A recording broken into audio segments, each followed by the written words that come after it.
I'm going to introduce Dr. Jerry Parrish. He's on the phone. He's in Atlanta in a hotel room. But he promised to speak to us today. It was a request that you all made to hear about the state of manufacturing in Florida and in the nation. So without further ado, I'm going to introduce Jerry. And did you want to take over the screen, Jerry, or do you want me to change your slides? I'll ask you to change the slides, June. Thanks a lot. Okay, I will do that. You see how great I am at it. I Yes. just want to comment. So we'll start. Jerry, thank you so much for coming. We're looking forward to it. Thanks, June. I have one rule: when June asks you to do something, you do it. That's what we learned at FloridaMakes, no doubt about it. But we're glad to do it. But anyway, welcome everyone this morning. I want to talk about the economy a little bit and then how manufacturing's doing within that economy context. I wanted to show you this article. I don't know if you saw it, Florida Trend January issue. You see my headline there, Florida's in good shape to weather the headwinds. We expect where everybody's really uncertain about the economy. Nobody knows what's going to happen. But no matter what happens, Florida's actually in better shape than a lot of states. Now, what's interesting is if you're in the January issue of Florida Trend, they interview you back in November. And so a lot of things have changed since then. And I want to talk about some of the stuff that's happening. The next slide will show you one of the things that I always look at, how many open jobs there are in the state. And you can see for a long time, Florida had about 250,000 open jobs. And think about that time. During 2015 through early 2020, Florida was creating more than 1 out of every 11 jobs in this country. And we only had 250,000 open jobs, give or take at any given time. And then you saw what happened around COVID and then the labor shortage, which affected everyone. We had a lot of people leave the workforce. A lot of them, had to leave and take care of their kids and those kind of things. So anyway, but we kind of settled down to about 400,000 open jobs. So still, that's a really, good indicator of still a very tight labor supply. Now, the next slide will show you something else that's important as I look at forecasting the economy. And that's Florida's Consumer Sentiment Index. And you may have heard about the Michigan Consumer Sentiment Index. That's for the nation. This one's just for Florida, and it's done by our friends at BEBR, at the University of Florida's Bureau of Economic and Business Research. And what's fascinating is that 102.3 you see in early 2020. That's February 2020, right before the economy shut down and people went crazy, and it went down to 76.3. But what's been fascinating about this is that it came up a little bit, but then it dropped even further. And so now we're still below that time in April of 2020 when it was 76.3 at a time the most uncertainty we've ever had, in the economy recently, because nobody knew when we were going to open up. So it was a big, it's a big deal because this is something that we look at as far as future spend taxes. So this indicates customers are not too excited about spending money and are a little concerned about it. So that may affect our state revenues in the future. But next slide will show you how the jobs have done. And what's interesting here, I see my slides are a little distorted here. Don't know what happened there, but that's okay. You can see it took Florida 18 months to recover from COVID back to the same number it did before. But now we've got 624,000 more jobs than we did in February 2020, back right before COVID hit. So Florida's done quite well. We've grown about 6%. The US is about 2.1%. So Florida is doing much better than the US. And the next slide will show you by industry how we're doing. And this is what's important. I'm glad this slide didn't get distorted because it's really important here. What you can see there is these are listed on percentage increases top to bottom. And a couple things here. I've got manufacturing circled. You can see each industry, how many jobs it's increase. All of our industries have recovered. You can't say that about the whole country. But leisure and hospitality, we get a big kick on, we're too dependent on tourism jobs, but that's grown the least. And so by having these other categories grow a lot more, including manufacturing, that means we've diversified our economy, and that's really good. And it's a good setup for us to go into something that, maybe we're going to have a recession later this year. That's kind of probable right now. But with manufacturing up 27,800 jobs, and these are seasonally adjusted, that's 27.8, that's 7.1%, recovered by July 2021. That's really good. So manufacturers really making a strong effort here in Florida. And we know part of it's because of changing in supply chains, a little reshoring, and those kind of things happening. But it's also due to just good growth, good solid growth out there. Now, the next slide will show you how many jobs we have in manufacturing. And it doesn't matter. Every time I show this, people are shocked to see that Miami-Dade has the most manufacturing jobs. It's a heat map. The more manufacturing jobs you got, the darker your circle.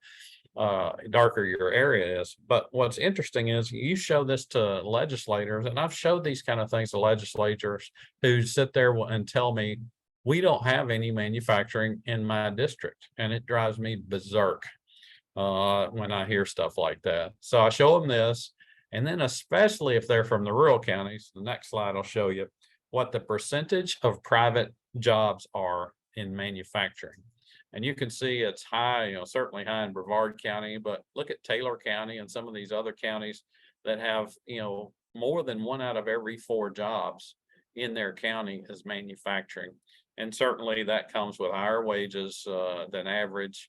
And, a lot of these are really good jobs. You guys know that. I don't have to explain that to you like I do a lot of business people that I speak to all over the state of Florida. All right, the next slide will show you where we've seen the growth. And this is really cool to see if your county's growing. This is a heat map on numbers. You can see Brevard County has led the way. This is 2018 to 2022. And you may ask, why am I doing 2022 third quarter? That's because that's the latest data available on this series. This is the QCEW data. And this is, something from the Bureau of Labor Statistics. And we get some data that comes out quickly, and a lot of times it has to be revised. This data is already revised by the time we get it. So it's a lot more stable. So I like to show year over year. And so this is a 4-year period here. And so you can see if your county is growing jobs, you can see the percentage growth. Compare that against the US, which only grew jobs at 1%, 1.0% increase in manufacturing jobs in this country. That's actually better than it was, because in a lot of times when I've shown this over the past few years, US manufacturing growth actually had gone down.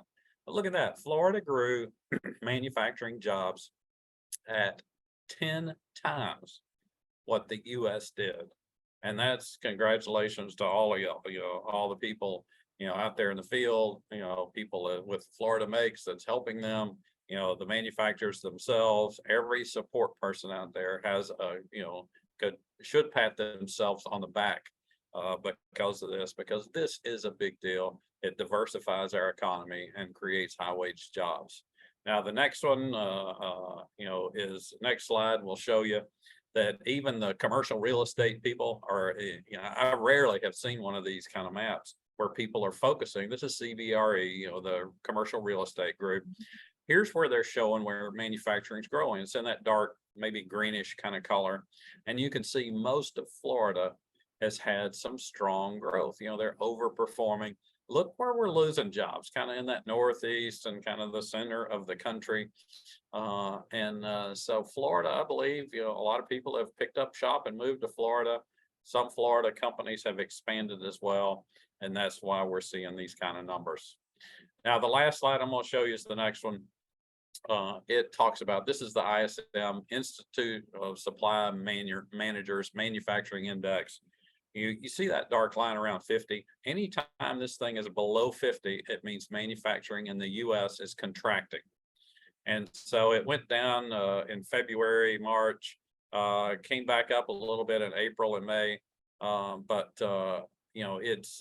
It has shown that manufacturing in the States, in the whole United States, this is not just for Florida, over the past year, was expanding, now contracting a little bit. I think people are concerned that there may be a recession later on this year.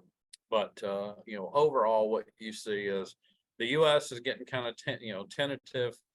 Florida manufacturers are outperforming the US, and I think that's a great thing, and glad to be able to talk about that.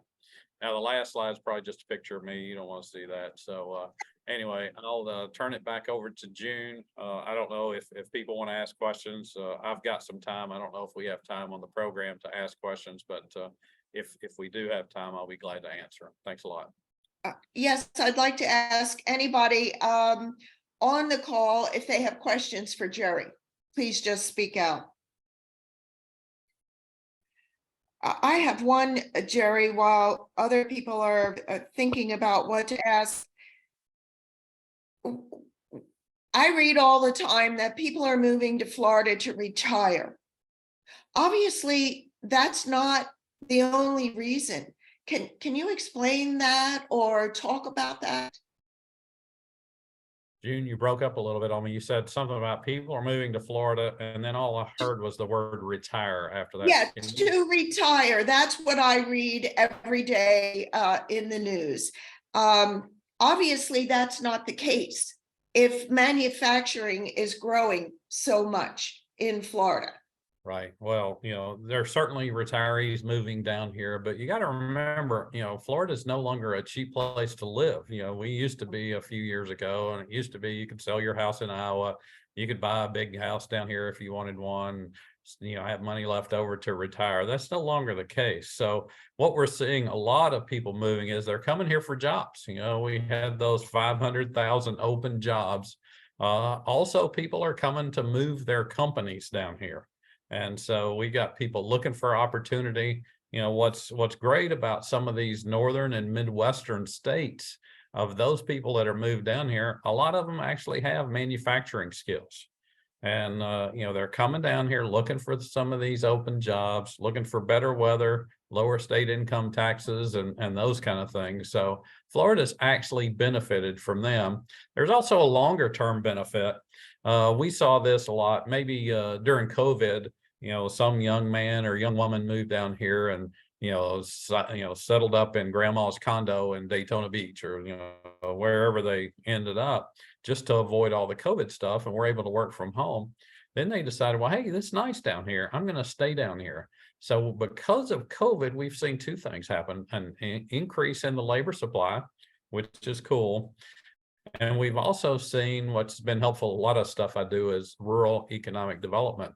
People are repopulating some of these smaller towns and rural counties, looking for a better place to live. If they can work from home and have good internet access, a lot of people now can work from anywhere. And that really wasn't, there was some of that going on before COVID, but now it's rampant. And so when we look into the future, we're going to have more of a workforce down here in Florida for those companies that are looking to move here and say, wow, there's a lot more people in this area.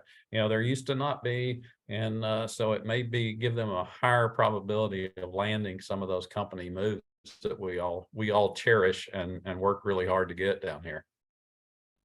Yes, that used to be a problem. Companies didn't want to move because we didn't have a labor force. And it's good to know that is changing. Anybody have comments or questions for Jerry? Good morning. Good morning, Dr. Parrish. How are you doing? Hey, Bane. So the housing cost situation. So when I think about the next 10 to 15 year horizon, I kind of get this feel like in a lot of our more populated areas that the housing or the cost of housing is going to present a crunch that may negatively impact workforce, right? There's always a lot of conversation around workforce housing, and I know specifically in Sarasota County, as soon as you say workforce housing, you might as well be dropping explicatives because it's just a nasty word. What's the prognosis, and what are you seeing statewide? Moves that will help to mitigate that risk. I do see it as a risk. That's a great question, Bain. And what's interesting is, I teach at Florida State, and I had my grad students really work on a project last year for attainable workforce housing in a rural county. And what the fascinating thing was is, yes, there's always an economic benefit of building some more housing. You get those temporary jobs, you get a bunch of impact fees and things like that going on. But the biggest benefit that a county can get is the fact of, if you are able to move people in that fill those open jobs in that county, the economic benefit is a lot greater for having more workers than it is for building new houses. And so as those two go together and have that double economic impact, what we're seeing is a lot of counties are actually working on that project right now. I'm working with 4 counties right now on expanding their housing base and how they can do it, how to keep them attainable for people that, school teachers and firefighters and those folks that need housing. And there's really that double economic impact makes it possible for counties to do that. So the more progressive counties who really understand this problem and want to get their heads around it, literally are hiring me as a consultant to come in there and work with them and help them understand that. But let's be honest, when you got more than 1,000 net new people a day moving to Florida, and you're not building near as many housing units, there's no easy solution here. It's a long-term solution, and I think the counties are going to have to become more involved. We've got companies building their own corporate housing. We're seeing that in some parts of Florida. That's part of the solution. There's going to be a lot of solutions because people end up having to live so far away and commute such long trips to be able to afford a house, in the region they want to live in, that there's a breaking point at some point where people will just decide not to. And it's difficult. And I've heard people say, well, we wanted to move some of our employees from New Jersey down to Florida, but the housing was too expensive. They're talking about on the southeast coast down there. I'm sure they're not talking about most of Florida, but we're getting a reputation about being expensive. That'll make it more difficult to recruit those employees, no doubt. Rob, you raised your hand. Rob Harris. Yep, thank you. Hello, Dr. Parrish. Good to see you again. Hey, Rob. I know it's recently passed, so I'm not sure how much you know about it, but if you do, can you explain a little bit about what the legislature passed regarding commercial property and how essentially builders get to sidestep the local government in obtaining permits for building workforce housing on commercial property? Yeah, that's a great question. You're probably talking about, Senate President Kathleen Pasadomo's bill. Honestly, I don't know enough about it to give you a reasonable answer. I will be looking at that, but I can't really, I haven't got my head around it yet, to be honest with you. But that's a great question. I wish I knew. I just don't yet. But at some point in time, I will, and I'll give you a call, Rob. Thank you. I heard somebody else wanting to ask a question before I called on Rob. Yeah, Bain again. Okay, baby. Again. Sorry, and maybe I missed it. I jumped on a little bit later in the presentation, but baby boomer retirement cycle. And you had mentioned how many people are moving down. Obviously, some of them are moving as a result of that retirement. Where are we at in the cycle of baby boomer retirement and labor force participation? Yeah, that's a great question, Bain. Labor force participation is actually as good as it was before COVID, which surprises a lot of people. But there's still this kind of relentless demand for workers. That's the interesting thing. A lot of it too, you got to think about this. Some people retired that probably will come back to work. you know, we had a lot of people like nurses and school teachers and those kind of folks who went ahead and took their retirement about the time COVID came through. And, you know, I always say about retirees, it's like, you know, give them about 6 months of playing golf every day or fishing every day or whatever they really wanted to do for so long. Mhm. And then a lot of them get bored, and there may be opportunities to hire a lot of those folks with skills. I mean, we all know the story about, and this was fascinating to me, is actually down in your area, Bain. One of the employers in manufacturing down there told me that they were hiring nurses who had just gotten burnout. Mhm. You know, and nurses, what do? Now, this is a generalization, but they go around and they check on stuff and they write stuff down and, you know, they monitor. And this guy was hiring nurses who didn't want to work third shift anymore, or didn't want to be in a hospital situation, or didn't just got tired of it, to work in the manufacturing facility that he had.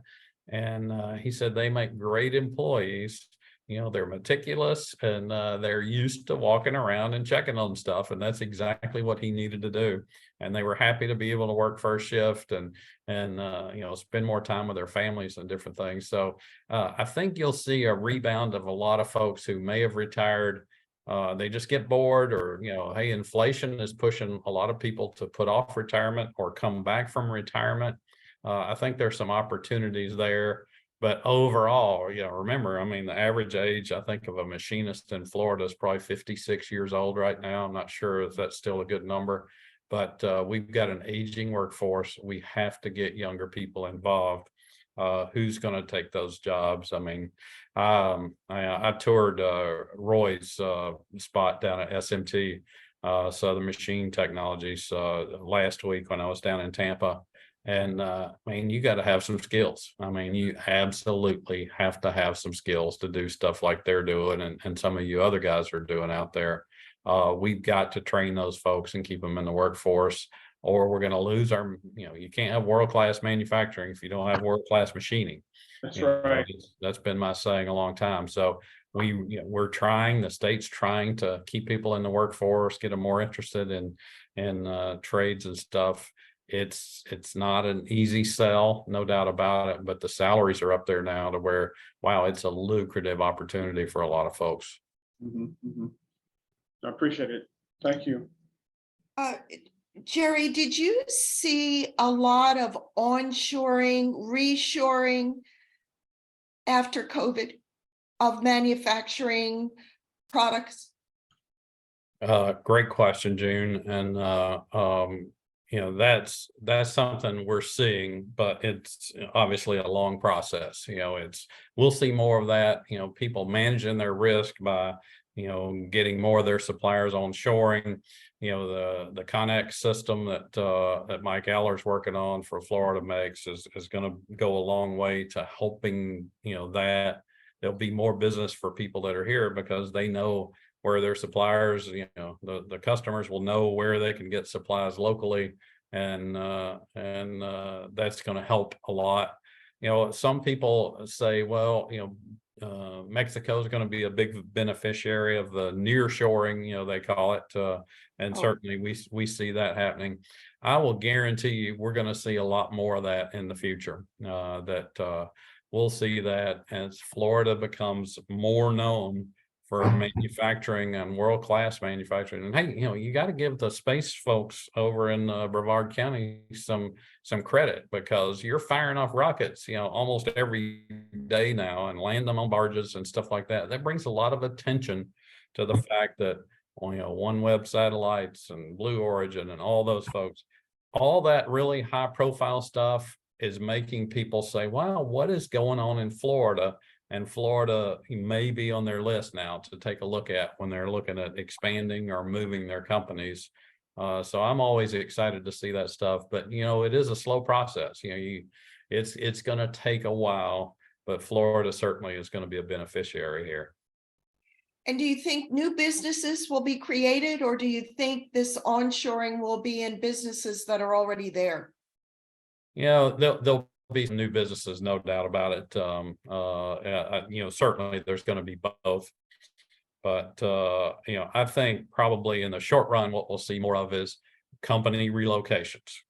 you know, and they'll relocate in a lot of cases to where there's already some manufacturing, you know, so they can, you know, poach labor pools from you guys who are already there. And you know, that's absolutely the way it happens. But also the more innovation that you have, and you know, you got to give UCF credit, you know, for their incubator program, and you got to give a lot of folks out there credit who have been working on not just you know bringing manufacturers, but bringing attention to manufacturing in Florida. You know, hey, and it's great because a lot of people vacation here, and they, you know, find out from the, you know, from their friends, wow, we just opened up a place in Florida and we're doing well down there. You know, that word of mouth takes a while to get going because historically we've not been thought about as a great manufacturing state, but certainly we're headed that way, and that's exciting for me. And I have one final question for me, and I don't know if anyone else has a question, but what should our associations that are on this call be telling their manufacturers Yeah. about the state of manufacturing? That's great. I certainly wanted people to see that manufacturing is growing. And I think the statement that manufacturing is growing more than 10 times as fast in Florida than it is in the US, which is a true statement. And you saw the proof this morning. I think that's a big deal because, you know, we're such a small part of the economy. We're only about 5% of the jobs in Florida are manufacturing jobs versus 10 in the US. So we're punching at half our weight. Just the fact that we're growing down here. And I think that's a powerful statement to the fact of, wow, our ecosystem is expanding. We got more and more trained people here to do it. And at least, you know, that can give these companies comfort if they want to expand in Florida, or companies in other parts of the state of the country to say, hey, let me at least take a look at Florida and see what's down there, and at least give us a shot at a relocation situation. Great. Well, before we let Jerry go, is there anybody that has any questions for Jerry? Any additional questions? Bain, do you have another one? I'm good, and I'm just appreciative for the information. I look forward to the recording and, you know, taking it from the top and kind of absorb some of the, you know, few earlier minutes of the presentation. But it's greatly appreciated, Dr. Parrish. It's always good to hear data talking. A lot of people don't talk with the data, but it's absolutely paramount, and, you know, always enjoy the way that you present it. So appreciate it.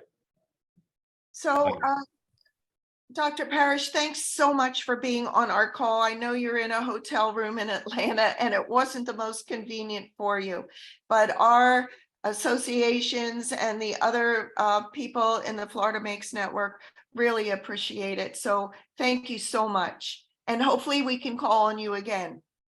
Sure, June. Anytime, like I said at the opening, you know, anytime June calls you, you do your best. So I I'll be didn't glad know to- that. I'm going to be calling a lot. All right. Thanks a lot. Great to see you all today. Goodbye. All right.